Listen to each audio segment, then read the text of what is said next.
الحمد لله نحمده ونستعينه ونستغفره ونؤمن به ونتوكل عليه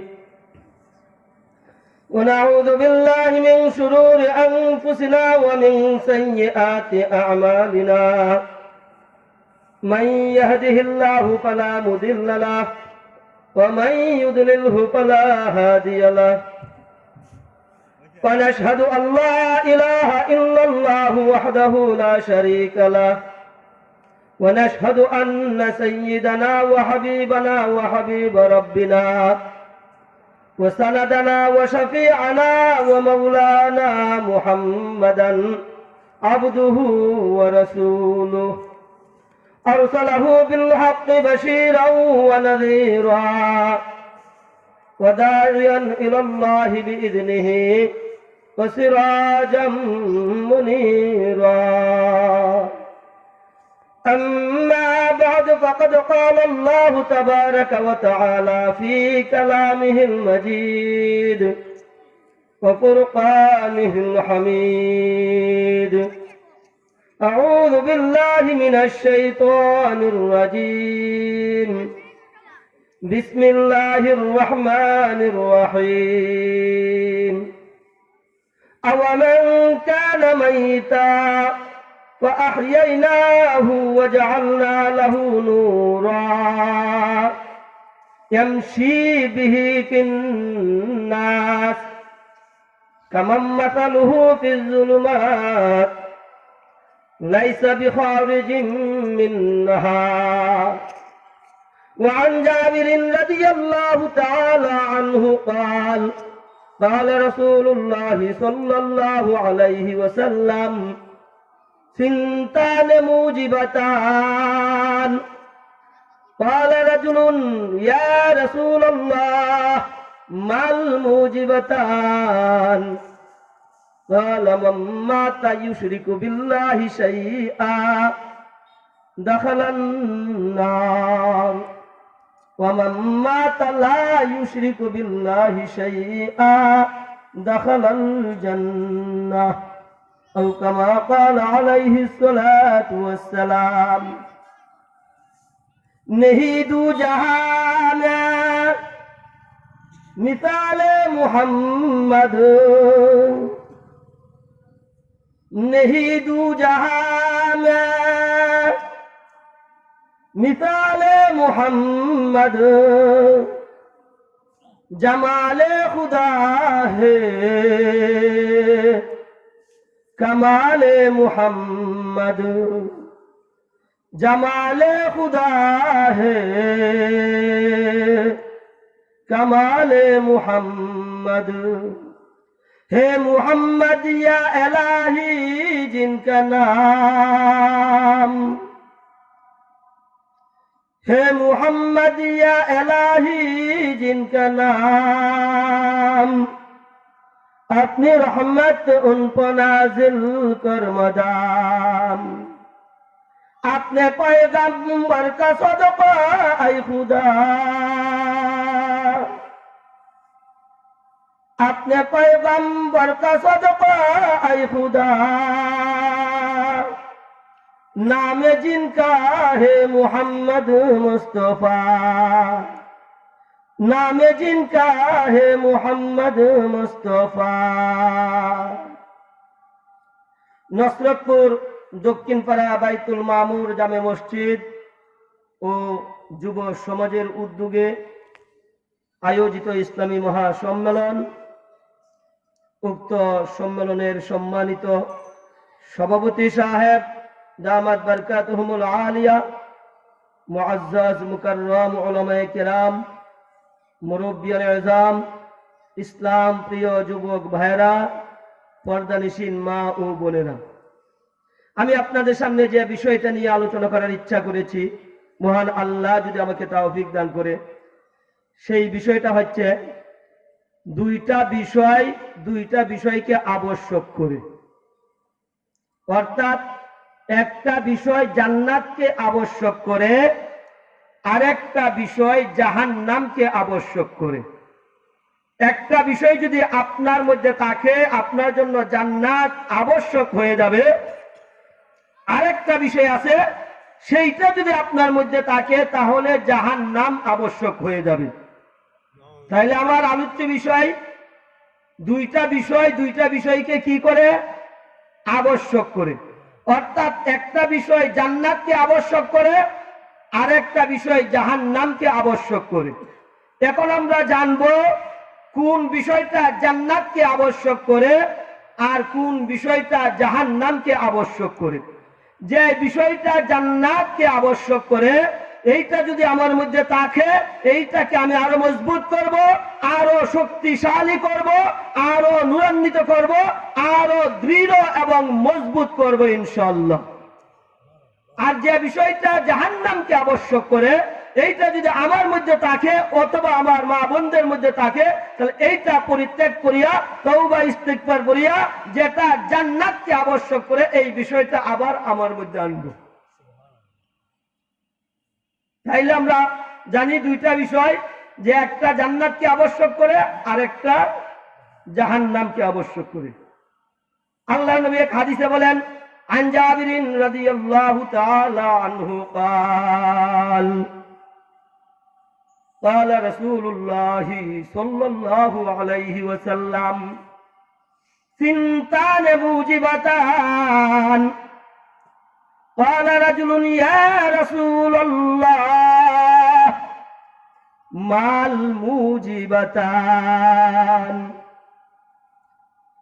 قال من مات يشرك بالله شيئا دخل النار ومن مات لا يشرك بالله شيئا دخل الجنة রাওয়াহু মুসলিম। আল্লাহর নবীর সাহাবী হযরত জাবের রাদিয়াল্লাহু তাআলা আনহু বলেন, আল্লাহর রাসূল সাল্লাল্লাহু আলাইহি ওয়াসাল্লাম বললেন, ও আমার উম্মত শুনো, সিনতানে মুজিবাতান, দুইটা বিষয় অপর দুইটা বিষয়কে আবশ্যক করে। কালা রাজুলুন ইয়া রাসূলুল্লাহ মাল মুজিবাতান, একজন সাহাবী আল্লাহর রাসূলকে বলতেছে, ইয়া রাসূলুল্লাহ আবশ্যককারী দুইটা বিষয় কি কি? সাহাবী সাথে সাথে জিজ্ঞেস করলেন, ইয়া রাসূলুল্লাহ যে দুইটা বিষয় অপর দুইটাকে আবশ্যক করে, এই আবশ্যককারী দুইটা বিষয় কি? আল্লাহর রাসূল বললেন, মাম্মা তায়ুশরিকু বিল্লাহি শাইআ দাখালান নার, যার মরণটা এমন অবস্থায় হবে আল্লাহর সাথে শিরিক করেছে, দাখালান নার, সে জাহান্নামে প্রবেশ করবে। নাউযুবিল্লাহ। ওয়া মান মাতা লা ইউশরিকু বিল্লাহি শাইআ দাখালাল জান্নাহ, যার মরণটা এমন অবস্থায় হবে আল্লাহর সাথে শিরিক করে নাই, এই লোকটা জান্নাতে প্রবেশ করবে। অর্থাৎ মুসলমান, একটা বিষয় হচ্ছে ঈমান। ঈমান যদি আপনার মধ্যে থাকে, ঈমান আপনার জন্য জান্নাত আবশ্যক করবে। আর একটা বিষয় হচ্ছে শিরিক। শিরিক যদি আপনার মধ্যে থাকে, শিরিক জাহান্নামটা আবশ্যক করবে। তাহলে দুইটা বিষয় কি? একটা হচ্ছে ঈমান, একটা হচ্ছে কি? ঈমান। ঈমান জান্নাতকে আবশ্যক করে, জান্নাতকে আবশ্যক। আরেকটা হচ্ছে শিরিক, শিরিক জাহান্নামকে আবশ্যক করে। ঈমান থাকলে পরিশেষে আপনার ফয়সালা হবে জান্নাত। ঈমান যদি না থাকে, আপনি যদি মুশরিক হন, আল্লাহ হেফাজত করুন, শিরিক যদি থাকে আপনার ফয়সালা হবে জাহান্নাম। এই জন্য ঈমান, ঈমান কেমন পাওয়ারি জিনিস! ঈমান এত পাওয়ারি জিনিস, এত দামি জিনিস, দুনিয়ার জগতে সবার বুঝে না আসলেও হাসরের জগতে সকলের বুঝে আসবে, কিন্তু সেখানে বুঝে আসলে কাজে আসবে না।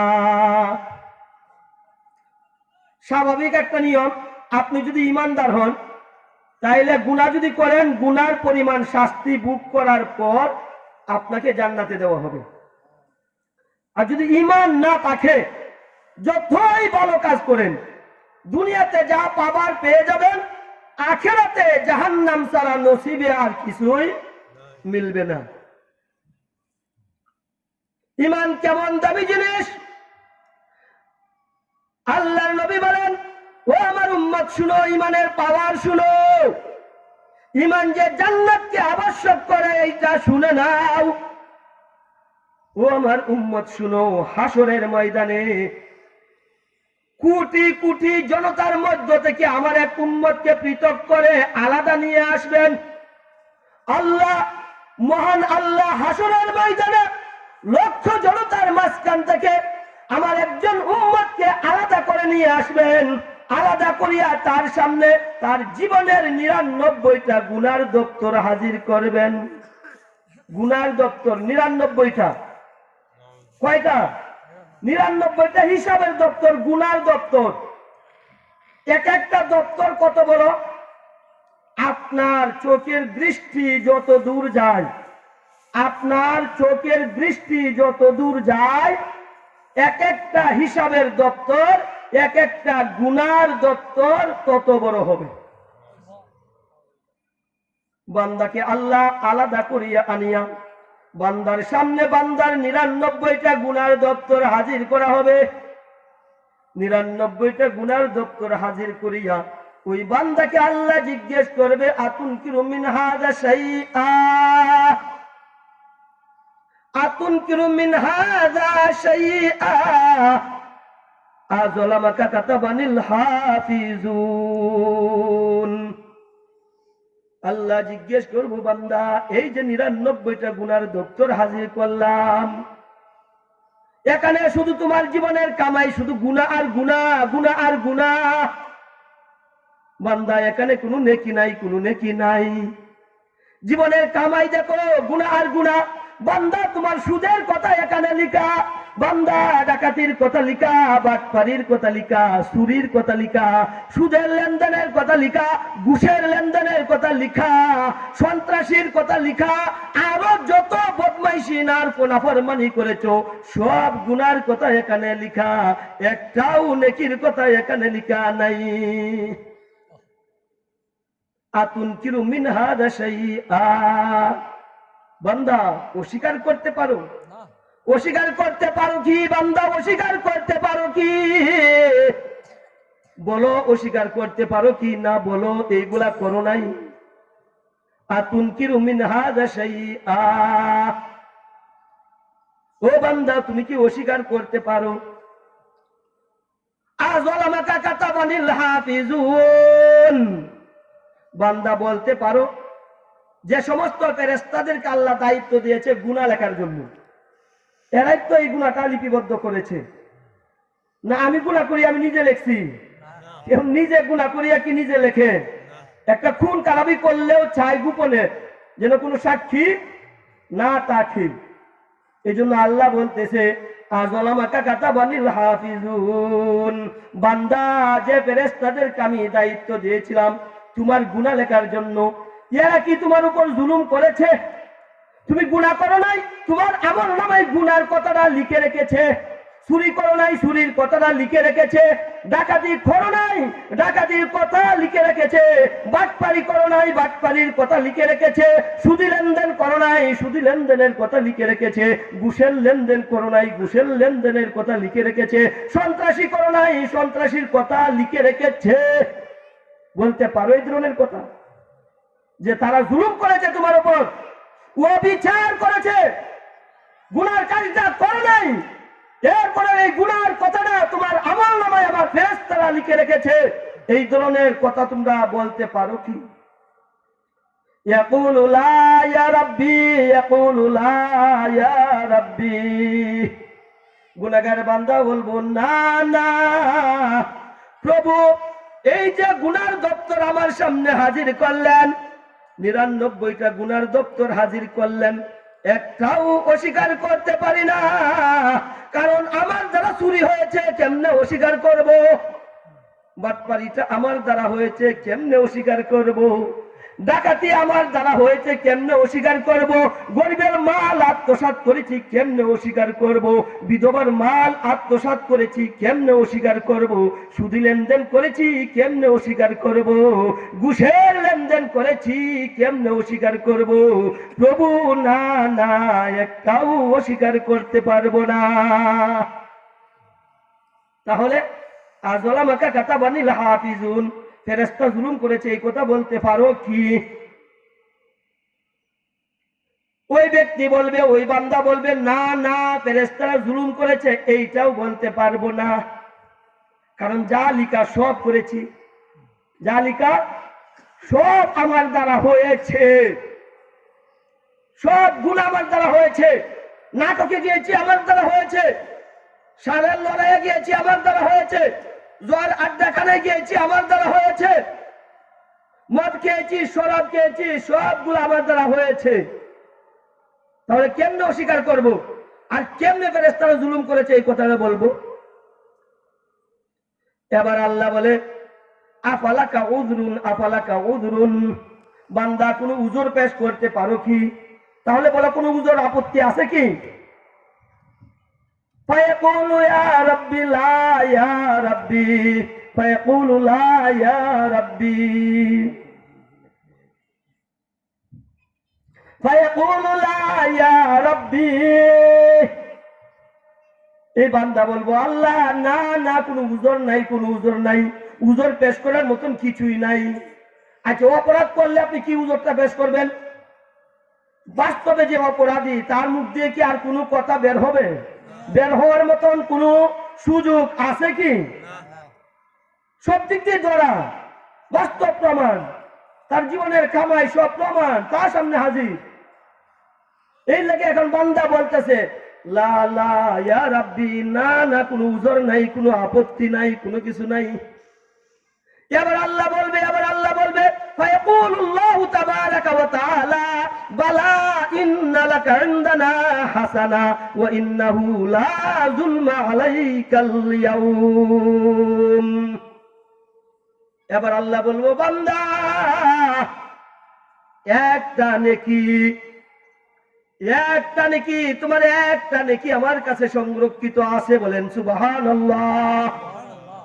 এবার আল্লাহ নিজে বলতেছে ও বান্দা 99টা গুনার দপ্তর তোমার সামনে হাজির করলাম, তোমার একটা নেকি আমার কাছে সংরক্ষিত আছে, বলেন সুবহানাল্লাহ। ওয়া ইন্নাহু লা যুলমা আলাইকাল ইয়াউম, আজকে তোমার উপর কোনো জুলুম করা হবে না। ইন্নাল্লাহা লা ইউহিব্বুজ জালিমিন, আল্লাহ জুলুম জালিম নন, অত্যাচারী নন, এই জন্য আল্লাহ জুলুমকে ভালোবাসে না। আল্লাহ বলে ও বান্দা আমি বলতেছি তোমার একটা নেকি আছে, আমি আল্লাহর কাছে তোমার একটা নেকি সংরক্ষিত, ওই নেকিটাই আজকে তোমার সামনে আমি হাজির করব। আমি আজকে তোমার উপর সামান্য থেকে সামান্যতম জুলুম করা হবে না। এই কথা বলি আল্লাহ নিজে ফায়ুখরিজু বিতাকাতান ফিহা, একটা কাগজের টুকরা বাহির করবেন, বলেন না সুবহানাল্লাহ। কি বের করবেন? কাগজের টুকরা। কি বের করবেন? একটা কাগজের টুকরা আল্লাহ বাহির করছে। এটার মধ্যে কি লেখা জানেননি? কাগজের টুকরা। কি লেখা এটার মধ্যে?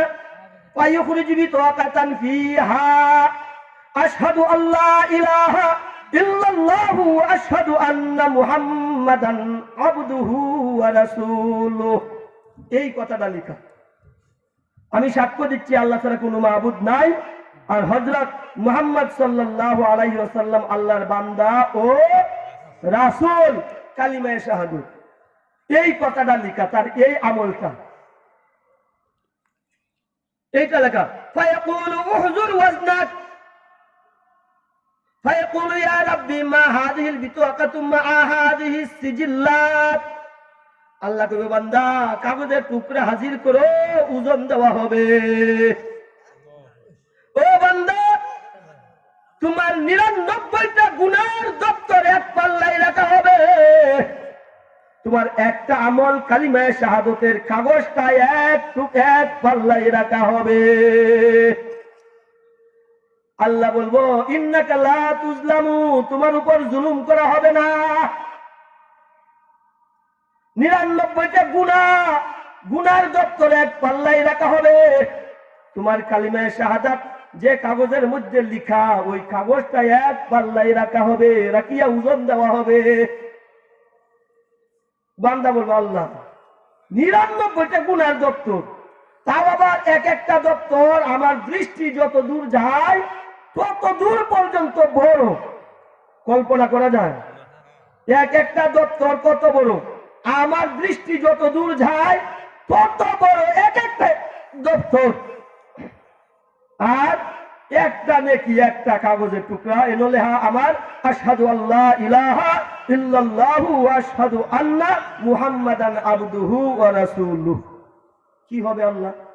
এই কাগজের টুকরা যদি এক পাল্লায় রাখেন আর 99টা গুনার দপ্তর যদি এক পাল্লায় রাখেন, আল্লাহ আমার বাঁচার কোনো পথ নাই, জাহান্নামে যাওয়া ছাড়া আমার কোনো উপায় নাই। আল্লাহ ওজন দিয়ে কি হবে? কি হবে? নিজে তো দেখতেই পাচ্ছি আল্লাহ, আমি তো নিজেই দেখতে পাচ্ছি জাহান্নামই আমার ঠিকানা, জাহান্নাম ছাড়া যাওয়ার কোনো পথ নাই। আল্লাহ কইব ফায়াকুলু ইন্নাকা লা তুজলামুন, আমি তো বলছি তোমার উপর জুলুম করা হবে না, জুলুম করা হবে না। বান্দা আনো আনো 99টা গুনার দপ্তরে এক পাল্লাই রাখো, বান্দা কাগজের টুকরা আর এক পাল্লাই রাখো, জুলুম করা হবে না। قال فتوضع السجلات في كفة والبطاقة في كفة فتواشت السجلات وثقلت البطاقة ولا يثقل مع اسم الله شيء رواه الترمذي। এবার কি করা হবে? এবার কি করা হবে? বান্দার 99টা গুনার দপ্তরে এক পাল্লাই রাখা হবে, 99টা গুনার দপ্তর এক পাল্লাই রাখা হবে। আর ওই কাগজের টুকরা যেটার মধ্যে লিখা আশহাদু আল্লা ইলাহা ইল্লাল্লাহু ওয়া আশহাদু আন্না মুহাম্মাদান আবদুহু ওয়া রাসূলুহু, এই কাগজটা এক পাল্লাই রাখা হবে। আল্লাহর নবী বলেন ফাতাশাতিস সিজিল্লাত ওয়া তাকুলাতিল বিতাকা। ও আমার উম্মত শুনো, 99টা গুনার দপ্তরের পাল্লাটা হালকা হইয়া ওই যে কালিমায়ে শাহাদাতের কাগজের টুকরা যে পাল্লার মধ্যে রাখা হয়েছে ওই পাল্লাটাই ভারী হয়ে যাবে। 99টা গুনার দপ্তরের পাল্লা হালকা, আর কোনটা ভারী? এই যে কালিমায়ে শাহাদাত যে কাগজের মধ্যে লেখা, এটা কেন? এই কাগজটার মধ্যে যদি কালিমায়ে শাহাদাত লেখা থাকে আর এইটা যে পাল্লা রাখছি এই পাল্লার মধ্যে কে বসা? কে বসা? আর আল্লাহ হচ্ছেন খালিক। আর সারা পৃথিবীতে যা কিছু আছে তারা কি মাখলুক? যেমন আপনি আমি কি মাখলুক, আর মহান আল্লাহ হচ্ছে খালিক। খালিকের যে মাখলুকের দাম বেশি, খালিকের যে মাখলুকের ওজন বেশি, খালিকের যে মাখলুক ভারী হয়ে যাবে বেশি। এই জন্যই নবীজি শেষে বলেন ওয়ালা ইয়াকুলু মা'আসমিল্লাহি শাই, আল্লাহর নামের মোকাবেলায় পৃথিবীর কোনো কিছুই ভারী হতে পারে না। বলেন সুবহানাল্লাহ। তাহলে ঈমান, এইটাই বলছিলাম ঈমানের পাওয়ার কতটুকু। এখন নেকির পাল্লায় ভারী হইছে না? আমরা তো এটা জানি, যদি নেকির পাল্লা ভারী হয় জান্নাত হবে ফায়সালা। তাহলে ঈমান কেমন দামি জিনিস, কেমন ভারী জিনিস, কেমন ভারী জিনিস। আল্লাহর পয়গম্বর হযরত মূসা আলাইহিস সালাতু ওয়াস সালাম আল্লাহকে বলেছিল, আল্লাহ এমন একটা দামি জিকির আপনি আমাকে শিখাইয়া দেন, এমন একটা মূল্যবান জিকির আপনি আমাকে শিখাইয়া দেন যেটার দ্বারা আমি আপনাকে স্মরণ করব।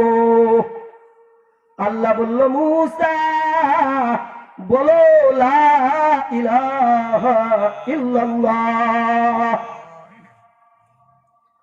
মূসা আলাইহিস সালাম আল্লাহর কাছে বলতেছে, আল্লাহ এমন একটা জিকির যেটা সবচেয়ে দামি, সবচেয়ে মূল্যবান, এমন একটা জিকির আপনি আমাকে শিখাইয়া দেন যেটার দ্বারা আমি আপনাকে ডাকবো, আপনাকে স্মরণ করব। আল্লাহ বলছেন, বলো লা ইলাহা ইল্লাল্লাহ। মূসা আলাইহিস সালাম বলে, আল্লাহ এই কালিমার কথা আপনি বলেছেন, এই জিকিরের কথা আপনি বলেছেন, কুল্লু আবদিকা ইয়াকুলু হাযা।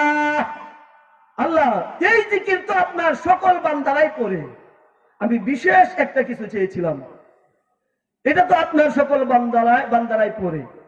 আল্লাহ বলে মুসা এই কালিমার কদর জানো না, এই কালিমার ওজন জানো না, এই কালিমার মর্যাদা জানো না, এই কালিমার পাওয়ার জানো না। ও আমার পয়গম্বর মুসা শুনো, কালিমার কদর বুঝে নাও, কালিমার পাওয়ার বুঝে নাও, কালিমার ওজন বুঝে নাও। লাউ আন্না সামাওয়াতি সাবআ ওয়াল আরদিনা সাবআ ফি কিফা ওয়া লা ইলাহা ইল্লাল্লাহু ফি কিফা লামালাত বিহিন্না লা ইলাহা ইল্লাল্লাহ। ও মুসা, 7 আসমান আর 7 জমিন আর এই 7 আসমান আর জমিনের মধ্যে যা কিছু আছে সবগুলোকে যদি এক পাল্লায় রাখা হয়, আর ওই লা ইলাহা ইল্লাল্লাহকে যদি আরেক পাল্লায় রাখা হয়, মুসা 7 আসমান 7 জমিনের পাল্লাটা হালকা হইয়া ওই লা ইলাহা ইল্লাল্লাহর পাল্লাটাই ভারী হয়ে যাবে। মুসা কদর বুঝল না, ওজন বুঝল না, ইমানের কত পাওয়ার, ইমান কত দামি, কত ওজনী জিনিস। এই ইমানটা যার মধ্যে আছে তার দামটা কতটুকু? তার ফয়সালা জান্নাত। তার ফয়সালা কি? জান্নাত। ইমানদারদের অন্তরটা হচ্ছে আল্লাহর আস্তানা, বলেন সুবহানাল্লাহ। ইমানদারদের কলব, ইমানদারদের হৃদয় এটা হয়েছে আস্তানা, আল্লাহর আস্তানা। আজকে আমরা 4 হোটেলে এসে গিয়ে সেই ইমানকে বিক্রি করে দেই, গ্রামের মাতব্বরি করতে গিয়ে সেই ইমানকে বিক্রি করে দেই, 500 টাকার বিনিময়ে ইমানটা বিক্রি করে দেই, নির্বাচন আসলে 1000 টাকার বিনিময়ে ইমানটা বিক্রি করে দেই। এইভাবে গ্রামে মাতব্বরি করতে গিয়া 5000 টাকার বিনিময়ে ইমানটা বিক্রি করে দেই। সাধারণ একটা চা এবং একটা পান 5 টাকা দাম, এই 5 টাকার বিনিময়ে আমি আমার ইমানকে বিক্রি করে দেই। একবার ভাবছি না ইমানটা যে বিক্রি করলাম, যে ইমানটা বিক্রি করলাম, এই ইমানটা বিক্রি করার কারণে আমার ফয়সালা হয়ে যেতে পারে জাহান্নাম। 5000 টাকা আমি কতদিন চলবো? 5000 টাকা আমি কতদিন চলবো? 5 লক্ষ টাকা দিলে আমি কতদিন চলবো? তাইলে 5 লক্ষ টাকা দিয়ে আরাম করলে, আয়েশ করলে দুনিয়াতে কতদিন করব? অন্তত দুনিয়ার জীবন শেষ হয়ে গেলে শেষ। কিন্তু এই যে ঘুষটা খেয়েছি, এই যে আমি বেঈমানি করেছি, এইটার কারণে যে আমার নসিবে জাহান্নাম মিলেছে, এই জাহান্নাম থেকে আর ফেরত আসা সম্ভব না। এই যে পরকালের জীবনে অশান্তি আসবে, এই অশান্তি আর জীবনে কোনোদিন দূর হওয়ার মতো নয়। হযরতে বাইজিদ বুস্তামি রাহমাতুল্লাহি আলাইহি নিজে একটা ঘটনা বলেন, আমি একদিন রাত্রে নামাজে দাঁড়াইলাম। বাইজিদ বুস্তামি বলে আমি নামাজে দাঁড়াইলাম, হঠাৎ করে আল্লাহর আরশ আমার চোখের সামনে ভেসে উঠলো, বলেন সুবহানাল্লাহ। আল্লাহর আরশ আমার চোখের সামনে ভেসে উঠেছে। বাইজিদ বুস্তামি বলে আমি আরশকে জিজ্ঞেস করলাম, ও আরশ, আল্লাহ কোথায়? আল্লাহর সন্ধান আমাকে বলে দাও। কারণ আমাদেরকে বলা হয়েছে সূরা তাহাতে, আর রহমানু আলাল আরশি ইস্তাওয়া। ও আরশ, আমাদেরকে বলা হয়েছে আল্লাহ আরশে অধিষ্ঠিত। সুতরাং আদো আরশ, তুমি বলে দাও আমার মাওলা কোথায়?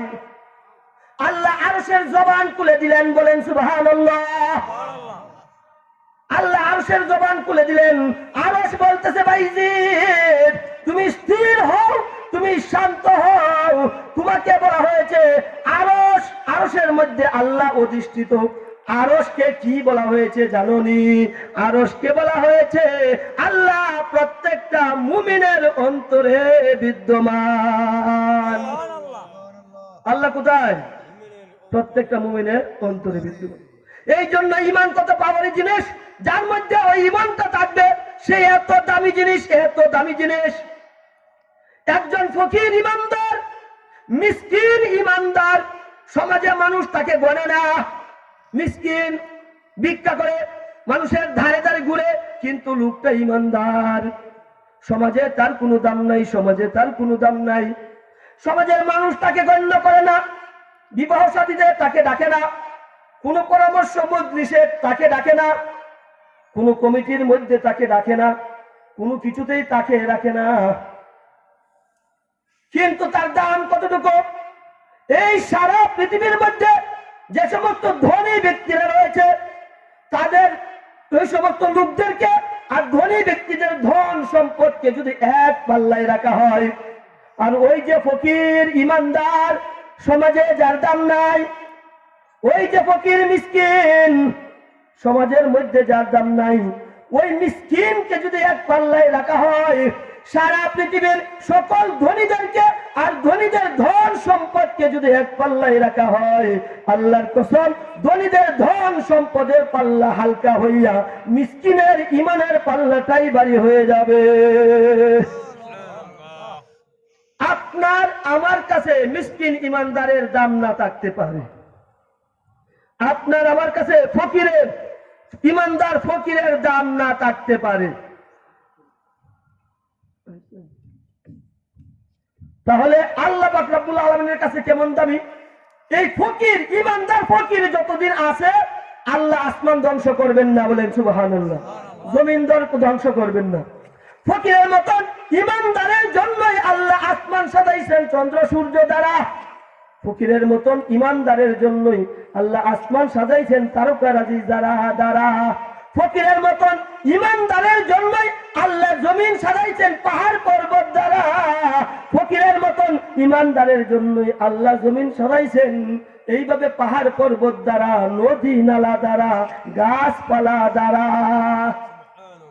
যেদিন ফকিরের মতন কোন ইমানদার থাকবে না, আসমান সাজ সজ্জা নিয়ে টিকে থাকতে পারবে না, যেদিন ফকিরের মতো কোন ইমানদার থাকবে না, জমিন পাহাড় পর্বত নিয়ে টিকে থাকতে পারবে না। তাহলে দেখছেন ইমান, এই জন্য আমি বলেছি কি দুইটা জিনিসকে কি করে আবশ্যক করে, দুইটা জিনিসকে আবশ্যক করে। একটা হলো ইমান, ইমান কাকে আবশ্যক করে? জান্নাতকে। কাকে আবশ্যক করে? জান্নাতকে। আরেকটা হচ্ছে শিরিক, শিরিক কাকে আবশ্যক করে? জাহান্নামকে। আল্লাহ পাক রব্বুল আলামিন আমাদের সবাইকে শিরিক থেকে হেফাজত করিয়া আমরা ইমানদার আমাদের ইমানটাকে আমলের মাধ্যমে আরো মজবুত করার তৌফিক দান করুন। সকলে বলেন আমিন। ওয়া আখিরু দাওয়ানা আনিল হামদুলিল্লাহি রাব্বিল আলামিন। আসসালামু আলাইকুম ওয়া রাহমাতুল্লাহ।